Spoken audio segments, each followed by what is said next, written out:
She was exotic, unusual, and sexy. And she was the one for Dave Steinley. That's who I was supposed to be with. Steinley moved to Brazil to teach English. There, the Denver man met Rosana Liberata. They married in 2005 and moved to Colorado, where the 39-year-old Steinley says the arguments began. More and more piles on. After months of arguments, in August 2006, Steinley told his Brazilian wife he wanted a divorce. Your 2 fingers in my eyes. Within days, Rosana moved into a shelter and went to police, saying Steinley assaulted her several weeks earlier and threatened to kill her. He tried putting his hand in my neck. By alleging domestic violence, she falls under the Violence Against Women Act, VAWA, which assures foreign women of permanent residence in the U.S. if they claim abuse by their American spouse. He hurt me. You never really physically abused her? No. Police arrested Steinley. He spent nearly a week in jail. He then spent a year and a half fighting the charges, spending his savings and losing jobs. There were nights I didn't know.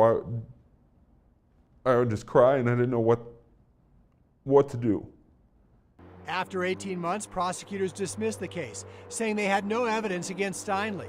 Prosecutors also say they were concerned Steinley's Brazilian wife made the allegations to assist with her immigration status.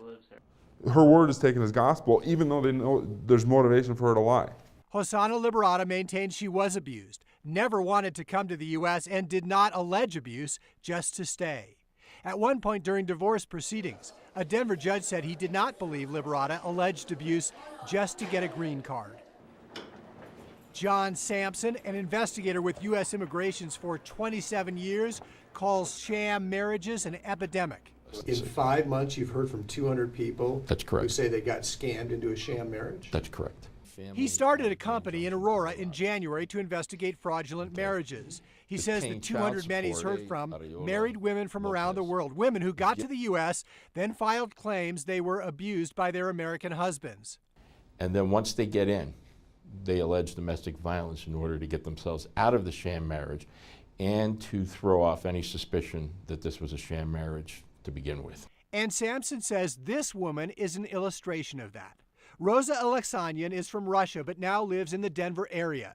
She advertised over the internet for an American husband. Do you really think you were in love with her? Oh, I absolutely was.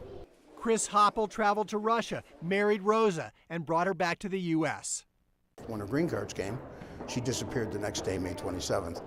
She alleged domestic violence, although Hoppel denied it and was never charged. By making the claim, under the Violence Against Women Act, Rosa was entitled to permanent residency.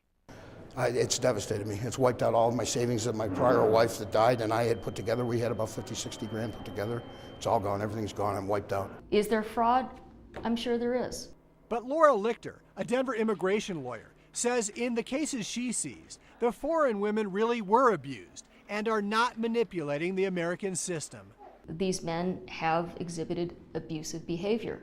While she doesn't know Steinley or Hoppel, she says some men who seek foreign brides want women they can control, which leads to violence.